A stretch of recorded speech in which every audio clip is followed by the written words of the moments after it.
यति बेला हामीसँग कुराकानी गर्नको लागि युवा राजनीतिज्ञ बौद्धिक व्यक्तित्व पुण्य गौतम हुनुहुन्छ। यहाँलाई स्वागत छ सर।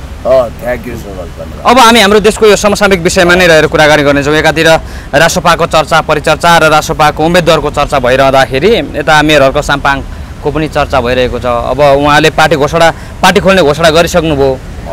एकदम चाँडो गरी हामी पार्टी स्थापना गर्दैछौँ। अब दर्ताको प्रक्रियामा चाँडै जाँदैछौँ। दसैँ अगाडि पनि हुनसक्छ भन्ने हिसाबले गर्नुभयो।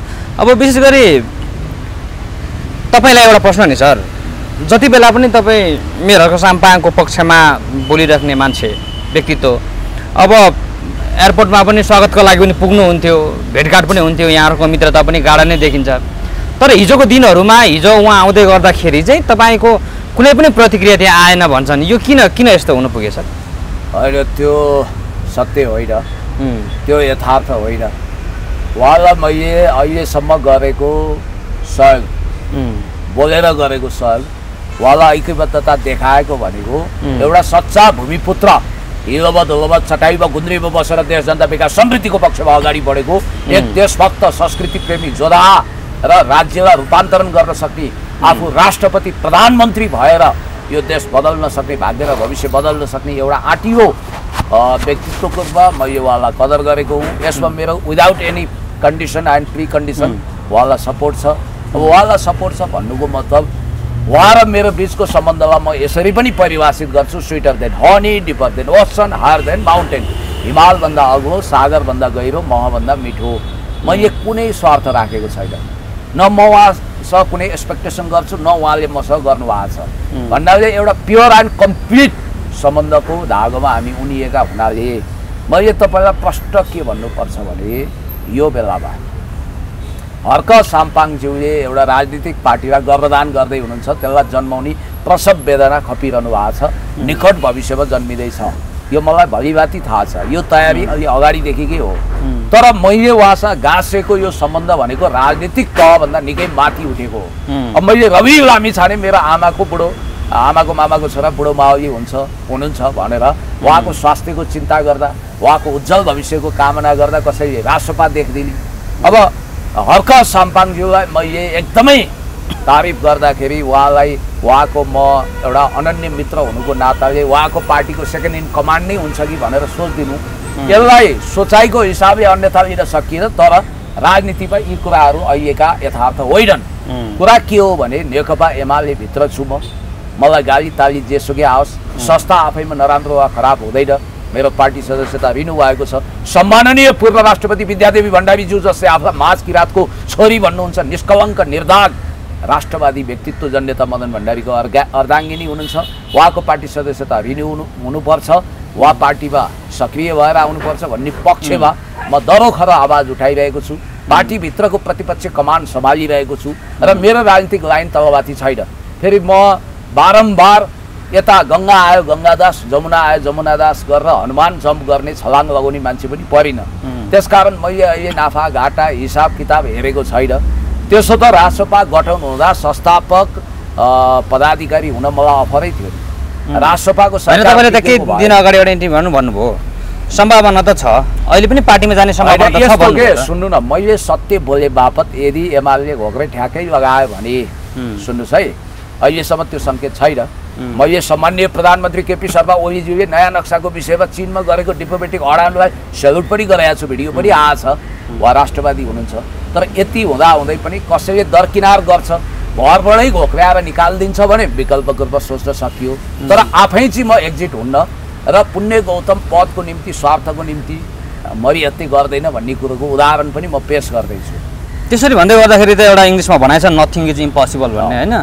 के छ अब Harka Sampang is possible, nothing is impossible. Harka साम्पाङले पार्टी दर्ता गर्दै हुनुहुन्छ, अब पार्टी निर्माण गर्दै हुनुहुन्छ, त्यहाँ पनि जाने सम्भावना छ तपाईँको? होइन, यस्तो उहाँले यो विषयमा मसँग छलफल गर्नुभएको छैन। एयरपोर्टमा उहाँलाई न्यानो विदाई गरियो, त्यतिखेर तपाईँको भिडियो हेरिरहेको छु, राम्रो छ भन्नुभयो।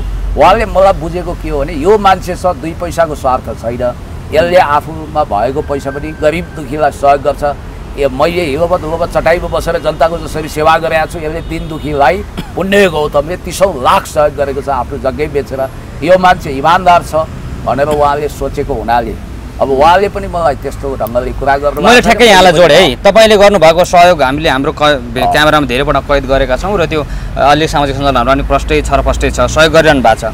तर हर्क साम्पाङले पनि त सर के भन्नुभएको छ भने यदि देश बनाउनको लागि एकजुट हुन पर्छ भने हामी जुटौँ, यदि पदको लागि नै मरिहत्ते गर्ने हो भने चाहिँ मेरो पछि नलाग्नुहोस् भन्ने प्रकारले उहाँले अभिव्यक्ति दिइसक्नु भएको छ।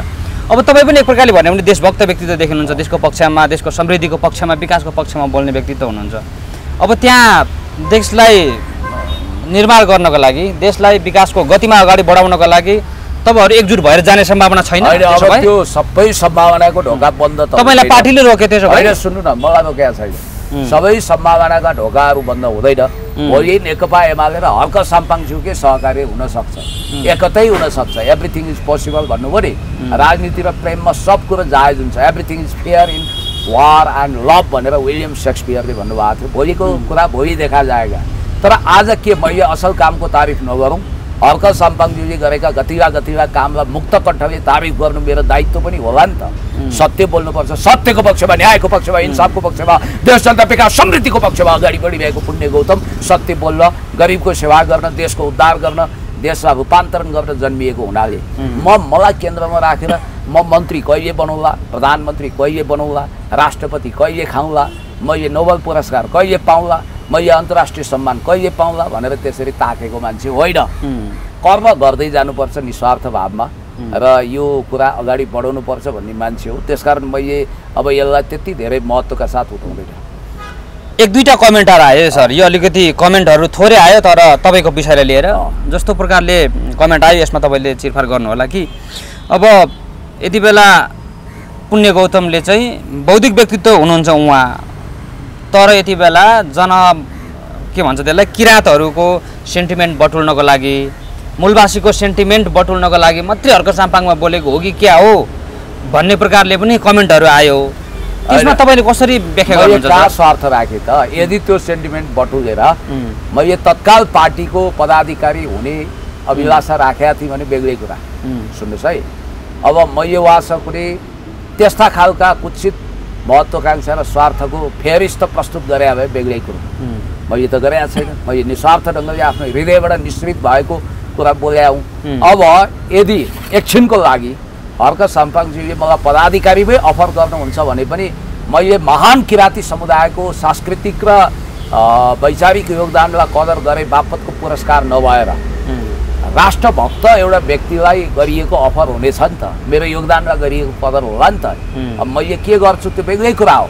मैले तपाईँलाई के भनौँ भने जसले कुनै बिना कुनै स्वार्थ बोलिरहेको छ, जस्तो राष्ट्रपाकै साथीभाइले पनि क्षुद्र कमेन्टहरू कतिले गरे।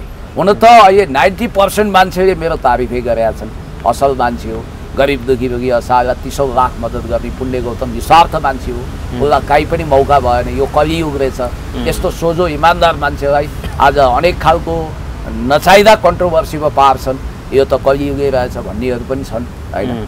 अब यो बिचमा हेर्नुहोस्, गौतम बुद्धका पनि आलोचक थिए। हर्क साम्पाङज्यूलाई हर्के भन्ने, रवि लामिछानेले सहकारी ठग भनेर बालको खाल उतार्ने, यस खालका तत्त्व समाजमा नभएका हुन् र यसलाई त सामना गर्दै जानुपर्छ। 100% लभर्सहरू मात्रै, 1% पनि हेटर्स नभएको अवस्था तपाईँ कल्पना गर्न सक्नुहुन्न।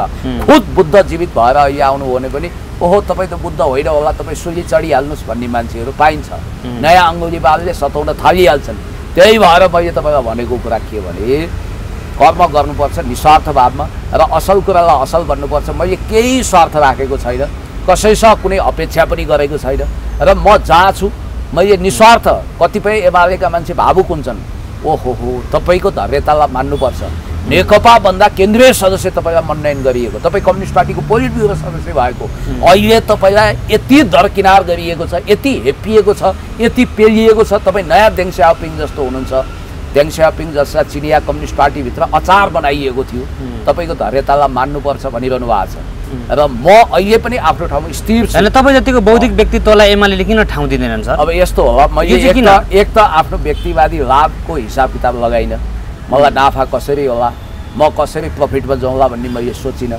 मैले विशुद्ध समाज सेवा गरेँ। होइन, त्यो विषय त एमाले त सोच्नु पर्दैन। यतिको बौद्धिक व्यक्तित्व जसले देशको पक्षमा बोल्छ, पार्टीको पक्षमा एकदम राम्रो सिद्धान्तको पक्षमा बोलिरहेछ। पनि आउला नि त, जनताले मूल्याङ्कन गर्ला, पार्टीले मूल्याङ्कन गर्ला, देशले मूल्याङ्कन हैन सबै कुराको समय होला नि त फेरि सर। हैन त्यो कुर्नु पर्यो, त्यसको लागि धैर्यता चाहिन्छ। रविजीलाई अहिले हेर्नु त कति सताइरहेछन् उहाँलाई अनावश्यक रूपमा। मेरो त आमाको मामाको छोरा बुढा मावली हो नि, रवि लामिछानेले करोडौँ रुपियाँ कहाँ ठगेर राख्नु हो, उहाँलाई किन यति हेपेका छन्, किन यति पेलेका छन् तपाईँले त देखिरहनु भएको छ। अरू जमानत छुटेर मुद्दा लडिरहेछन्, उहाँलाई त हस्पिटल के अरे तपाईँको हस्पिटल आएर उपचार गर्छु भन्ने मौका पनि उहाँले पाउनु भएको छैन। दुर्गा प्रसाईलाई हस्पिटल जाने एउटा मौका दिनको लागि अहिले बाहिर बसेर केस गर्ने अवसर दियो। ठिक छ, म त चाहन्छु उहाँलाई बाइज्जत रिहा हुने अवसर जुटोस्, क्लिन चिट मिलोस्, तर होइन भने पनि त उहाँले एउटा अवसर त पाउनु पर्यो नि त। होइन अहिले आउँला यो रवि लामिछानेको विषय लिएर हामी अन्तर्वार्ता गर्ने नै छौँ, पछाडि जोडिने छौँ। अब हिजो मात्रै हर्क साम्पाङ धरान गृहनगर फर्किनुभयो, एक दिनको त्यो छोटो बसाइ पछाडि यहाँ काठमाडौँमा पनि उहाँको पक्षमा बोल्ने उहाँहरूले श्रमदाताहरू जम्मा गरिसक्नु भएको छ। लगभग 700-800 जनाको भिडभाड देखियो हिजो मात्रै स्वागत गर्ने बेला। के लाग्छ सर, अब यति बेला के भन्छन् भने हर्क साम्पाङले पार्टी गठन गर्ने भए पछाडि क्रेज बढ्यो पनि भन्छन्, एकातिर पछि लाग्नेहरू पनि हो भन्छन्। र भद्रकाली आमा जो पञ्चायतका नै मन्त्री हुनुहुन्छ उहाँ, होइन अब उहाँ जस्तो व्यक्तित्वहरूलाई भेट्नसम्म पुग्नुभयो र भनाइ यो मैले यहाँलाई प्रश्न गर्नु खोजेको चाहिँ केही समय अगाडि बालेन शाहको कार्यालय अगाडि नै कार्यकक्षमै 4 घण्टा कुर्दा पनि बालेन शाहले मलाई भेट्न दिएन भनिराख्नुहुन्छ, तर हर्क साम्पाङ चाहिँ उहाँलाई भेट्नको लागि घरमै पुगिदिनु भयो। अलिकति कस्तो प्रकार के लाग्छ, यो कसरी तपाईँले तुलना गरेर हेर्नु भएको छ सर, के भन्न चाहनुहुन्छ यो विषयमा? यस्तो हो, बालेन शाहज्यू र हर्क साम्पाङज्यू दुवै नयाँ उदाएको मेयर हो, दुवैको भविष्य उज्यालो छ, दुवैलाई जनताले स्वतन्त्र तवरबाट जिताएकै हो, होइन राम्रो छ, छवि राम्रो छ। तर अब केही फरक पनि छ, जस्तो हर्क साम्पाङज्यू भत्काउनु हुँदैन, बिगार्नु हुँदैन, नष्ट गर्नु हुँदैन, निर्माण गर्नुपर्छ भन्ने पक्षमा हुनुहुन्छ भने हर्क बालेन शाहजी चाहिँ अलिकति एग्रेसिभली जान खोज्नु भएको छ, होइन नो मर्सी एट अल तरिकाले। अब भद्रकुमारी घलेको घरमा डोजर बालेन शाहजीको डोजर चल्यो, त्यहाँ उहाँ त्यहीँ पुग्नुभयो भन्ने कुरोले पनि अर्थ राख्छ। अब धोबी खोला करिडरमा बनेको अनाधिकृत संरचना हो भनेर त्यो 2 वर्ष अगाडि डोजर लगायो हो नि त, त्यहीँ हर्क साम्पाङ पुगेर 94 वर्षकी हिउँझै कपाल सेतै फुलेकी बुढी आमैसँग उहाँले आशीर्वाद लिनुभयो, त्यो त राम्रै कुरा हो। त म तपाईँलाई के भन्छु भने अब हर्क साम्पाङ र बालेन शाह पनि मिलेर जानुपर्छ, यो छुट्टा छुट्टै चुलो चम्को खडा गरेर जानु हुँदैन। सकिन्छ रविजी, हर्कजी, बालेनजी एउटै पार्टी गठन गरेर जाने गोपी हमाल सहित, किनभने हामी काङ्ग्रेस एमालेहरू उदण्ड भएका छौँ, हामीलाई सत्ताको मात लागेको छ, हामीलाई दरो झापट दिनुपर्छ। अब होइन तपाईँको त्यसरी नजानी हो भने छुट्टा छुट्टै जाने हो भने पनि चुनावी सहकार्य गर्नुपर्छ कि त चुनावी एकता पार्टी एकता गर्नुपर्छ, पार्टी खोलेर। बालेनजीको त पार्टी नै खोलेको छैन, हर्कजीको खोल्दैछ। म के भन्छु भने पपुलर नयाँ मान्छेको भोट विभाजित हो भने फेरि हामी जस्ता मान्छेको मौका हुन्छ, हाम्रो दलहरू जो छ हामी। म फेरि कतिले भन्नु भने कि ओहो आफ्नो पार्टीमा बसेर आफ्नै पार्टीको भर्सना गर्छ। मैले भनिरहेको छु, माओ सेतुङले भन्नुहुन्थ्यो कम्युनिस्टहरूले निर्मम आत्मसमीक्षा गर्नुपर्छ, आफ्नो टाउकोमा आफै आगो सल्काउनुपर्छ। यो बेला त्यस्तै हो, अहिले हामी सच्चिने अवसर छ, हामीले हामीलाई रूपान्तरण गर्नुपर्छ। हेर्नु त यो देशको भाग्य र भविष्य बदलियो, जनताको मुहार फेरियो, घाँस कपास शिक्षा स्वास्थ्य सुरक्षाको प्रबन्ध भयो, खाना नाना छानाको प्रबन्ध भयो, जनताहरूले 2 घाँस राम्रो खान पाए। त्यसकारण अहिलेको सन्दर्भमा हेर्ने हो भने फेरि पनि हाम्रो अकर्मण्यता र हाम्रो नीतिहीनताको कारण नयाँ शक्तिले मौका पाएका छन्। हामीलाई तरो झापड लगाएर दरकिनार गरेर सच्चिने मौका प्रदान गर्नुपर्छ, होइन भने हामी झन् बिग्रिन्छौँ। अब हर्क साम्पाङले त प्रश्न पारिसक्नु भएको छ, उहाँले त बालेन शाहलाई पनि पार्टी खोलौँ भनेर सल्लाह गर्न खोजेको र बालेन शाहको कार्यकक्षमा पनि धेरै पटक पुग्नुभयो र कुलमान घिसिङसँग पनि कुलमान घिसिङलाई पनि भेट्न पुग्नुभयो। एक प्रकारले भन्ने हो भने त जनप्रतिनिधि प्रोटोकलको हिसाबले त मेयर माथि होला, होइन उहाँ त एउटा सामान्य कर्मचारी त हुनुहुन्छ अहिलेसम्मलाई हेर्ने हो भने। उहाँ कुलमान घिसिङसँग पनि भेट्न जानुभयो, तर उहाँहरूले चासो देखाउनु भएन। के भन्नुभयो भने मैले चाहिँ मिलेर जाउँ भन्न खोजेकै हो, उहाँहरूलाई अगाडि बढाउँ, देशको पक्षमा राम्रो काम विकास गर्नुको पक्षमा काम गरौँ, तपाईँहरूको एजेन्डा राम्रो छ भने म तपाईँहरूकै देश बनाउने एजेन्डा छ भने त्यो एजेन्डामा पनि म अगाडि बढ्न सक्छु, तर मेरो एजेन्डा देश बनाउने पक्षमा छ भने मेरो सुनेर जानुपर्छ यसरी मिलेर जाउँ भनेर हर्क साम्पाङले त भनिसक्नुभयो तर बालेन्द्र शाह कुलबारी घिसिङ जस्ता व्यक्तिहरूले नसुनेको अवस्था छ क्या सर यति बेला यही त दुःखको कुरा छ कुलबान घिसिङ बालेन शाह हर्क साम्पाङ गोपी हमाल रवि लामिछाने एक ठाउँमा आउनुपर्छ जहाँसम्म रवि लामिछानेजी ओपन माइन्डेड हुनुहुन्छ यसमा विदाउट एनी प्रेजुडियस उहाँ हर्क साम्पाङज्यू बालेन शाहजीको अस्तित्व स्वीकार सके पार्टी एकता गरेर नभए मोर्चा बनाएर जाने पक्षमा हुनुहुन्छ चुनावी सहकारी गर्ने पक्षमा हुनुहुन्छ र सरकारमा पनि सहकारी गर्ने पक्षमा हुनुहुन्छ अब नयाँ मान्छेहरू ल्याउन् भन्ने हो अब जहाँसम्म बालेन शाहज्यूले हर्क साम्पाङज्यूलाई सिरियसली नसुनेको जस्तो कुरा छ अब यसो गरौँ न यसमा बेनिफिट अफ डाउट दिउँ साँच्चै उहाँले नसुनेको पनि हुन सक्ने हो मै सर्वश्रेष्ठ हो आई एम द स्टेट भन्ने लुइवादी सोच राखेको पनि हुन सक्ने हो अलेक्जेन्डर दि ग्रेटवादी बन्न खोजेको पनि हुन सक्ने हो अर्को चाहिँ के भने वाच एन्ड सी पर्ख्यौँ नि त केही समय हेरौँ हर्क साम्पाङज्यूले के स्टेप चाल्नुहुन्छ जनलहर कति आउँछ त्यो अनुसार मिलेर जाउँला भनेर पनि सोचेको हुनसक्छ अहिले यसमा हामीले बेनिफिट अफ डाउट दियो अब के सुझाव दिनुहुन्छ हर्क साम्पाङ र हर्क साम्पाङको टोलीलाई हर्क साम्पाङले मेरो पार्टी भन्नुहुन्न है हाम्रो पार्टी देशको पार्टी भन्नुहुन्छ होइन हामी के भन्नुहुन्छ सर के यो पार्टी कसरी अगाडि बढ्छ कसरी अगाडि बढ्दा राम्रो फरेर पनि उम्रन्छ पिपल उहाँमा अद्भुत आश्चर्यजनक ढङ्गको आत्मविश्वास पलाएको देखियो एक चुनावलाई मात्रै टार्गेट नगरेको देखियो मिसन चौधरी मात्रै नबनेको देखियो त्यो पछि पनि लामो समयसम्म आफ्नो प्रतिष्ठा इमान जमान कायम गरेर जानुपर्छ भनेको देखियो त्यो भएको हुनाले मलाई जहाँसम्म लाग्छ यसमा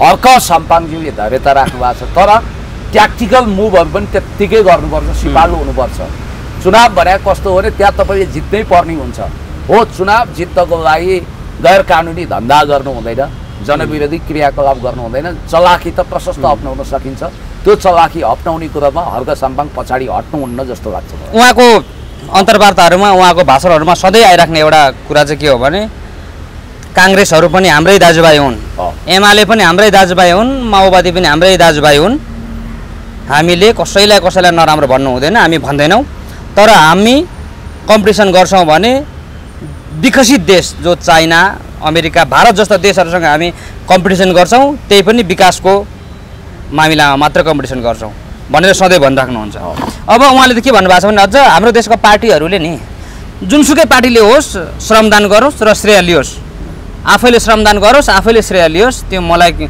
श्रमको पिता भन्नु पनि पर्दैन हामी सबैजनाले श्रम गर्नुपर्छ मिलेर जानुपर्छ सङ्गठन निर्माण गरेर पनि म त पाठ्यक्रममा नै श्रमलाई राख्छु अर्थनीति नै श्रमबाट त्यो चलायमान हुनुपर्छ भनेर भन्नुहुन्छ यसमा के भन्नुहुन्छ सर यो विषयमा एकदम 100% सही कुरा हो त्यसमा योगदान हुनुपर्छ र श्रमलाई महत्त्व दिनुपर्छ तर श्रमलाई निरपेक्ष रूपमा हेर्नु हुँदैन अहिले तपाईँ र मैले गरे पनि श्रम हो है यसलाई मानसिक श्रम भनिन्छ पण्डितले पण्डित्याइ गर्छ र कतिपय शारीरिक अवस्था साह्रै कमजोर भएका मान्छेले शारीरिक श्रम गराउने रोगी हुन्छ व्हिलचेयरमा बसेका हुन्छन् रोगी हुन्छन् मुटु रोगी हुन्छन् उनीहरूले सक्दैनन् त्यसको हकमा विशेष व्यवस्था गर्नुपर्छ तर हामी ट्रेडमिलमा जाने मर्निङ वाक गर्ने तर काम नगर्ने पसिना बगाउन जिम जाने तर काम नगर्ने यो हुनै सक्दैन करेसाबारी खेत खलिहानमा हामी व्यस्त हुनुपर्छ हातमा ठेला उठ्नुपर्छ हातमा ठेला उठेका हातहरू नै सच्चा हातहरू हुन् भन्ने हिसाबले उहाँले राम्रो गर्नुभएको छ श्रम शिक्षालाई श्रम संस्कृतिलाई स्थापित गर्न खोज्नु भएको छ यो देख्दा चाहिँ मलाई डेमोक्रेटिक पिपल्स रिपब्लिक अफ कोरियाका सर्वोच्च नेता किम वा चिनिया महामहिम राष्ट्रपति सी जिनपिङको झल्को आउँछ वास्तवमा श्रममा आधारित भएर पार्टी बनाउने कुरा उहाँको ठिक छ हरेक नेपाली जनता श्रममा आबद्ध हुनुपर्छ भन्ने यो भावना कदरयोग्य छ हस् धन्यवाद